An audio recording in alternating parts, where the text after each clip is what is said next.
Apakah sudah terlihat? Sudah. Oh, iya.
Sudah, dokter.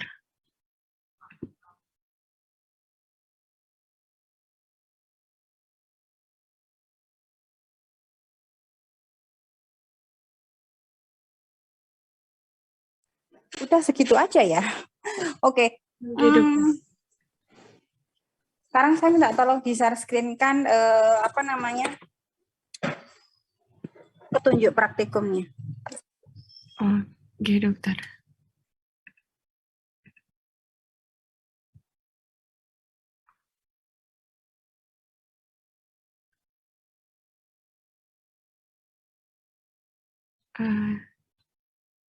Niki, dokter.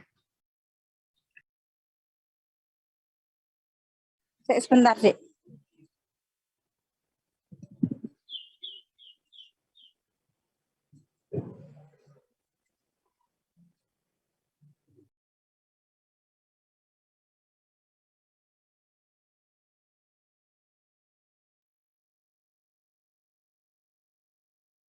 Ini berarti terusan dari yang kemarin ya. Sebentar.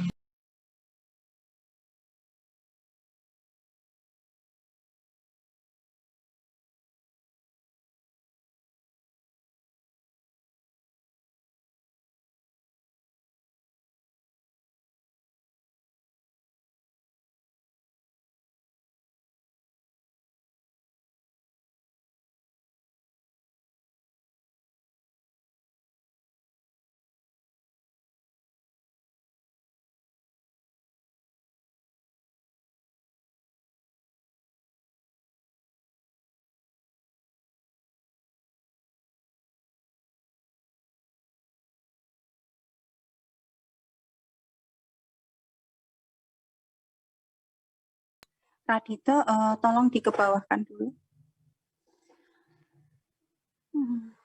Sebentar, ini saya punya yang, ya udah nggak apa-apa, yang ini dia kebawahkan, yang pemeriksaan lanjut.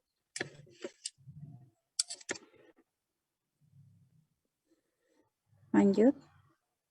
Terus ini kan kemarin sudah saya terangkan ya. Oh, ini sudah mulai intubasi ya. Oke, jadi prinsipnya begini adik-adik. Prinsipnya adalah ketika kemarin kita melakukan pemeriksaan jalan nafas dasar, kemudian sekarang adalah pemeriksaan jalan nafas lanjut. Kalau pemeriksaan jalan nafas lanjut itu berarti kita tidak bisa hanya melakukan tiga manuver, bisa jaw thrust, bisa chin lift, bisa head tilt. Tidak hanya itu, tetapi pada pasien-pasien ini membutuhkan paten airway-nya itu lebih. Nah, paten airway lebih itu namanya adalah kita melakukan advance ya. Jadi tambahan, alat tambahan. Alat tambahannya itu dengan apa? Alat tambahannya itu dengan intubasi endotrakeal ya. Jadi kalau misalnya nih tadi adik-adik kan kemarin kita sudah belajar bahwa ketika pasien dibangunkan misalnya AVPU kesadarannya dicek. Misalnya pasien nggak sadar ternyata Radite, Pak, atau Bu, silakan dibuka matanya. Ternyata dia tidak bergerak, kemudian diberi rangsang nyeri juga tidak berespon dengan rangsang nyeri, kemudian tidak dari AVPU itu dia benar-benar kesadarannya tuh jelek sekali, misalnya gitu ya, dia kesadarannya kemudian kan Anda lakukan cek airway-nya ternyata Anda melihat airway-nya dia tidak clearnya dari mana? Kamu lihat dari inspeksi adanya misalnya jelaga. Adik-adik tahu jelaga nggak ya? Jelaga itu kayak kalau bakar-bakar itu kan ada hitam-hitamnya. Apa itu namanya? Bahasa Indonesianya jelaga kan ya? Nah, misalnya kamu dapatkan nih pasien pas mau inspeksi itu ada jelaga di mukanya, misalnya ada alis yang terbakar, kemudian rambut hidung yang terbakar, ada jelaga, maka kemungkinan besar pasien ini adalah trauma inhalasi. Misalnya pada kasus kebakaran di pabrik petasan gitu kan, ada kebakaran di pabrik petasan, pasiennya kamu cek ternyata alisnya kebakar, kemudian rambut hidungnya kebakar. Nah, pada pasien ini kemungkinan besar dia adalah trauma inhalasi. Pada trauma inhalasi, ketika kamu cek airway-nya itu ada bunyi tambahan. Bunyi tambahannya apa? Bunyi tambahannya snoring. Jadi misalnya ditanya, Bu, namanya siapa? Afri. Jadi snoring begitu. Jadi bukan snoring, maaf, hoarseness. Jadi suaranya tuh kayak gitulah. Apa ya? Ini kayak serak-serak gitu ya. Nah, ini menandakan adanya edem pada laring. Nah, kalau laring itu bisa edem, kemudian edemnya sudah besar, maka edem pada laring ini bisa menutup laring. Kalau laring itu tertutup, maka jalan nafas pun akan tertutup. Sehingga apapun yang Anda lakukan nggak bisa. Sekali lagi saya sampaikan bahwa kalau orang cuman kehilangan cairan aja itu matinya ya 24 jam lah gampangannya. Tapi begitu jalan nafasnya bumpet, wes 3-6 menit, sudah pas UE. Saya selalu bilang gitu kan. Nah, begitu ada edem laring yang akhirnya menutup laring, itu bisa mengakibatkan sumbatan total. Kalau sumbatan total, kamu nggak bisa apa-apa kecuali krikotiroidektomi. Jadi dibuat lubang di sini. Nah, supaya itu tidak terjadi, maka pada pasien-pasien dengan trauma inhalasi, kita lakukan intubasi endotrakeal. Intubasi endotrakeal itu bagaimana? Intubasi endotrakeal itu kita memasukkan istilahnya selang ET-nya itu ke dalam laring. Nah, sayangnya di sini tuh nggak ada tadi di videonya itu kelihatan nggak adik-adik bagaimana cara memasang ET? Kelihatan nggak, Radit? Halo, Radit? Halo, dokter. Nggak kelihatan ya? Nanti mungkin bisa dicek cara videonya, dicek di YouTube itu cara pemasangan ini apa namanya, cara pemasangan ET. Nah, pada saat pemasangan ET yang harus kita siapkan adalah satu, kita harus punya yang namanya laringoskop, ya, laringoskop. Kemudian kita harus punya ET. Nah, ET-nya ini tabung ET-nya itu harus disesuaikan dengan jari apa, kelingkingnya pasien. Jadi biasanya itu ada nomor 6, 6,5, 7, 7,5, 8. Nah, itu kita diameternya tuh samakan saja dengan kelingkingnya kita. Bukan kelingkingnya kita, kelingkingnya pasien. Itu biasanya kita patokannya itu seperti itu. Nah, ketika kita sudah ada patokannya seperti itu, kemudian kita bisa melakukan, udah dipilih nih. Nah, misalnya nanti saya sambil cek cari videonya ya. Apa namanya? Udah dipilih. Misalnya oh ini selangnya. Kemudian oh ini apa namanya? Saya mau lihat. Ini selangnya misalnya. Kemudian ini ET-nya, ET-nya maaf, laringoskopnya. Nah, kemudian belum kelihatan. Ini pasien. Ini kan pasien. Nah, pasien kita berada di depan, di atasnya pasien. Kalau ketika kita melakukan jalan nafas lanjut tuh kita berada di depan, di atasnya pasien gini. Sebelah kanan itu adalah peralatan untuk ET, yang sebelah kiri itu laringoskop. Nah, laringoskop itu nanti juga mungkin di offline nanti saya akan ajarkan ya, karena kemarin saya juga ngajarkan untuk offline.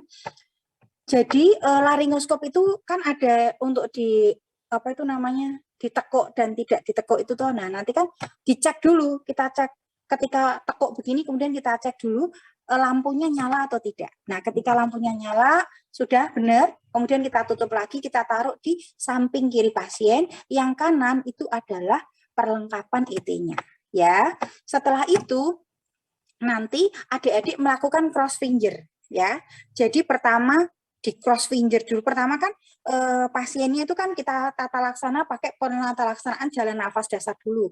Jadi pasiennya kita lakukan jaw thrust misalnya, kita lakukan jaw thrust. Kemudian kalau kita jaw thrust terus kan kita nggak bisa melakukan pemeriksaan lanjutan. Maka setelah kita jaw thrust, kita pasang pakai collar neck ya. Setelah dipasang pakai collar neck kan berarti kan cervicalnya kan sudah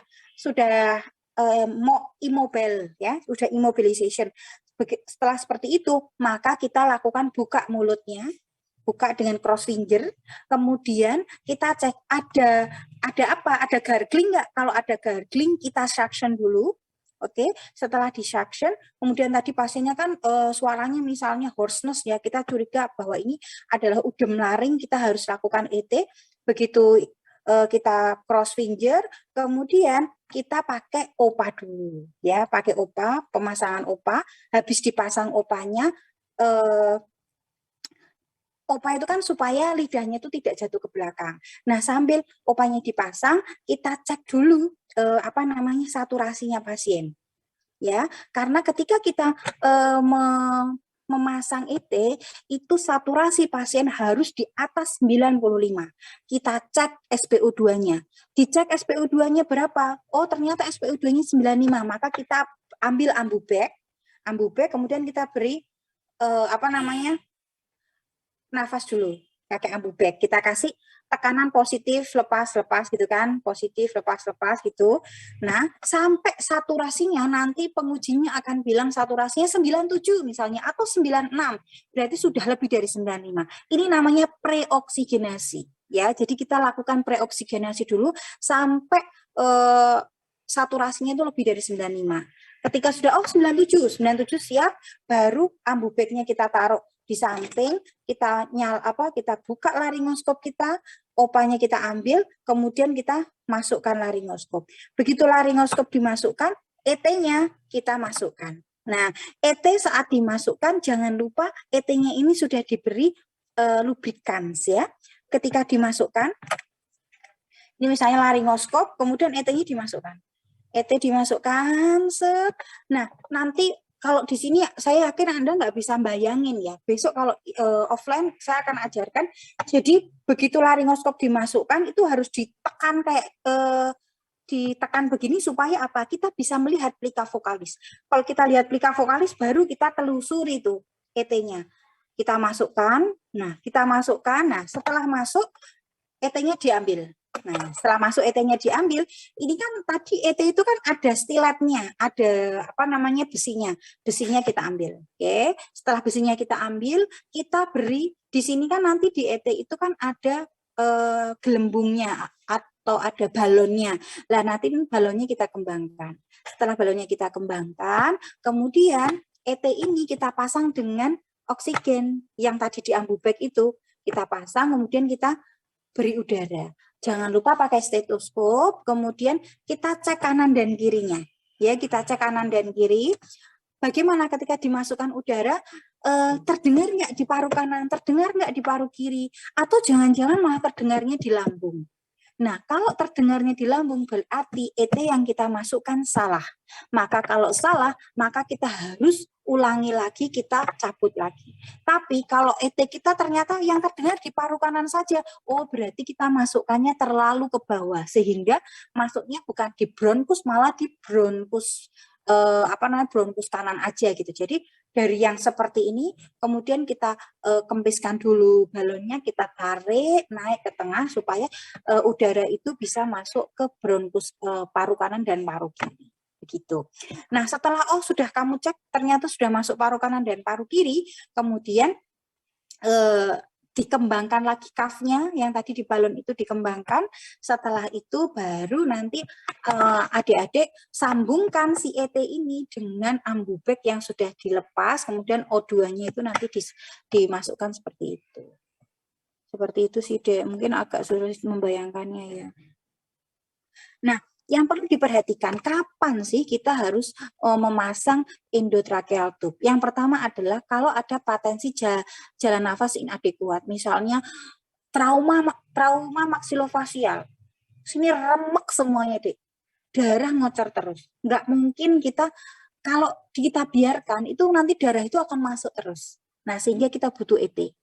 Kalau udah ada ET kan darah merebus kemana-mana, rak masalah. Yang penting jalan nafasnya itu tidak terganggu. Okay. Yang kedua, keadaan oksigen inadekuat yang tidak dapat dikoreksi dengan pemberian masker. Misalnya pada pasien-pasien COVID gitu. Pada pasien-pasien COVID dikasih pakai face mask saja dia masih 70-an. Maka mau nggak mau kita harus pasang IT. Supaya apa? Kita bisa memberikan oksigen 100% sehingga saturasi atau SpO2-nya itu bisa naik. Ya. Kemudian yang ketiga, keadaan ventilasi inadekuat karena peningkatan tekanan CO2. Ini macam-macam. Kemudian yang keempat, henti jantung. Ketika pasien itu henti jantung, maka nafasnya pun berhenti. Karena jantung itu kan motornya tubuh ya. Kalau udah ada henti jantung ya gimana mau bernafas, jantungnya aja nggak bekerja. Kemudian yang kelima adalah kebutuhan mengontrol dan mengeluarkan sekret pulmonal atau bronkial toilet. Jadi misalnya pada pasien-pasien yang sekret di paru-parunya itu banyak sekali, maka kita butuh pasang itu untuk mensuction bisa sampai ke dalam-dalam. Kemudian yang kedua adalah asfiksia, kemudian obstruksi laring berat yang tadi saya bilang ya, misalnya pada trauma inhalasi. Kemudian yang kedelapan, penderita tidak sadar lebih dari 24 jam. Bayangkan, kalau pasien ini nggak sadar lebih dari 24 jam, maka pernafasannya pun inadekuat. Kalau pernafasannya inadekuat, maka kita harus ambil alih pernafasannya dengan pernafasan dari luar, yaitu kita pasang ET, kemudian kita sambungkan dengan ambu bag di luar gitu ya. Kemudian yang ke-9 adalah pemberian anestesi umum pada operasi kepala, leher, mulut, hidung, tenggorokan, dan toraks. Misalnya nih, saya operasi di daerah payudara misalnya. Nah, ketika operasi daerah payudara, maka saya akan dibius, biusnya adalah bius total. Saya bius total berarti maka saya akan ditidurkan. Nah, ketika ditidurkan itu maka saya akan oksigen yang masuk ke dalam tubuh saya itu pakai ET itu tadi. Gitu ya. Ada yang sudah pernah operasi sebelumnya? Belum? Nah, oke. Bisa dikebawahkan, Dek.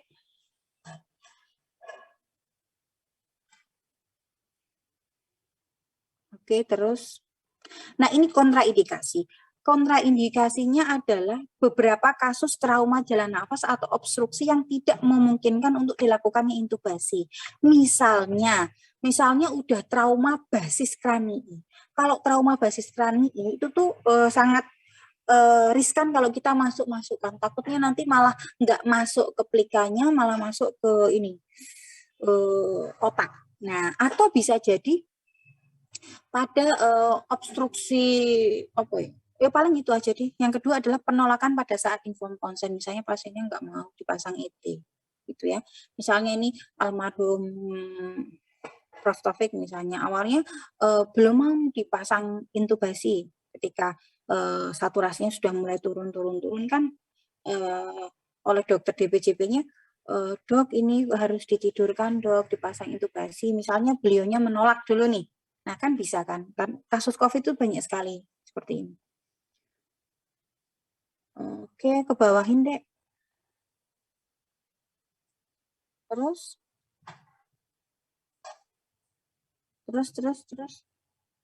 Nah, ini yang tadi saya bilang, ini adalah laringoskop. Nah, laringoskop itu, ini kan ujungnya ada yang namanya blade. Blade itu yang bisa ditekuk itu, sama yang satunya adalah batangnya ya. Nah, si blade ini kamu harus sesuaikan ukur dari sini sampai sini. Dari apa ini namanya? Telinga sampai ke mulut ya. Oke. Supaya apa? Supaya ujungnya si blade ini bisa sampai ke dalam rongga kita yang paling dalam. Kalau kekecilan kan nggak bisa. Wong laringoskop itu kan fungsinya adalah untuk menggeser lidah gitu loh. Geser lidah supaya kita ketika ngungkit itu kelihatan plika vokalisnya. Nah, kemudian ini adalah ET, ke bawahin Dek Radit. Nah, ini yang tadi saya bilang ada balonnya ini ya. Balonnya ini yang nanti dikembangkan. Kenapa balonnya dikembangkan? Supaya terfiksasi. Jadi nggak geser-geser. Terus ke bawah. Ini dewasa 6,5 sampai 7 sampai 7,5. Kalau anak-anak 4, bayi prematur 2,5, ATRM 3 sampai 3,5. Oke, ke bawahin lagi. Ini orofaringeal RW, OPA yang tadi saya bilang. Kemudian speed 25 cc tadi untuk mengembangkan balon. Stilat itu tadi adalah yang ada di ET-nya itu. Ada handscone, lubrikan atau jelly, forceps magic bila perlu, back valve. Oke, ke bawahin lagi. Saya belum.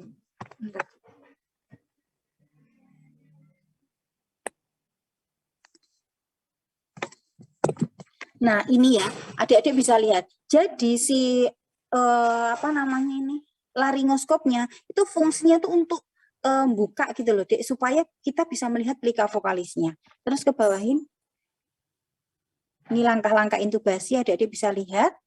Nah, oh ya, satu lagi. Ketika kita memasang ET, itu kita nggak bisa ada cervical collar di sini. Jadi ketika kita memasang ET, butuh 2 orang.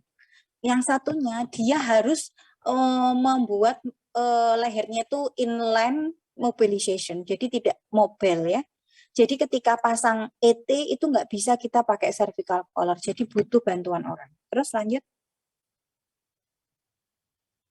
Oke, terus ini sudah sama seperti yang ini ya, cara megang ambu bagnya gini, C seperti ini preoksigenasinya dulu, kemudian lanjut.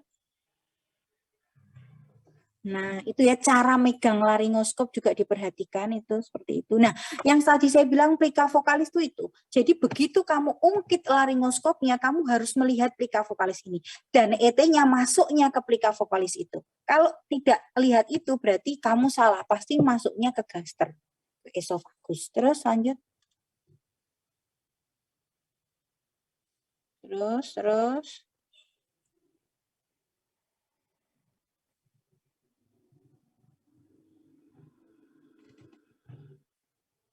Nah, ini sudah saya terangkan semua tadi. Terus ke bawahin saya mau lihat. Nah, ini caranya ya. Nah, setelah terpasang maka nanti difiksasi ya ET-nya. Kayak gitu. Saya sudah pernah pasang ET ketika saya operasi besar. Pasca pasang ET itu rasanya tuh kayak ada yang luka di sini. Nyeri kalau buat minum itu sakit, perih. Karena kan pasti ini ya diogrok-ogrok. Oh ya, satu lagi. Kalau adik-adik dalam waktu ketika memasang ET itu sambil tahan nafas. Karena apa? Kita kalau nafas kita sudah nggak nyanda, berarti kita harus ngulangi dari awal lagi. Jadi pasien juga sudah kehabisan nafas. Diulangi dari fase preoksigenasi lagi.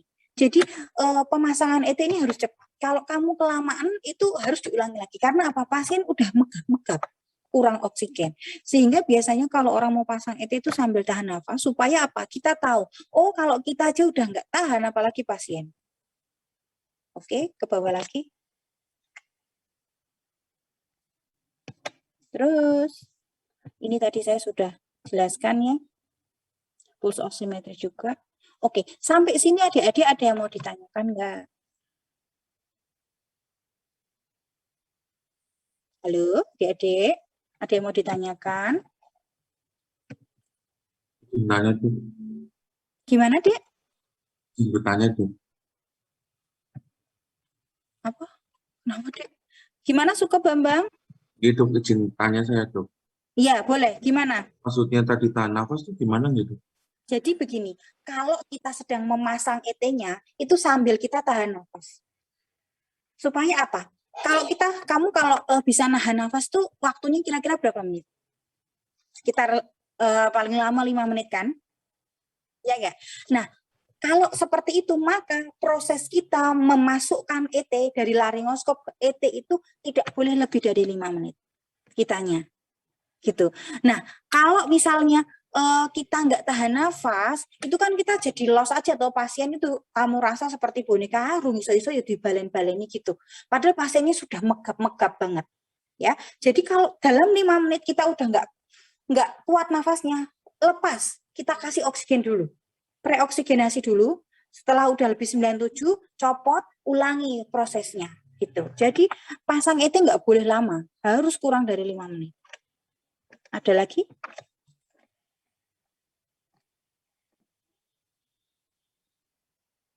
Suko, kamu first taker atau udah pernah ikut ini belum, Suko?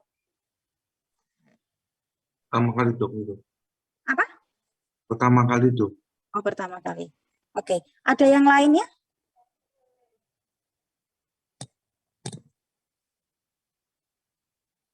Memang nggak ideal ya kalau online gini kalau untuk KGD, tapi harapan saya besok kita ketika offline saya akan ajarkan semuanya.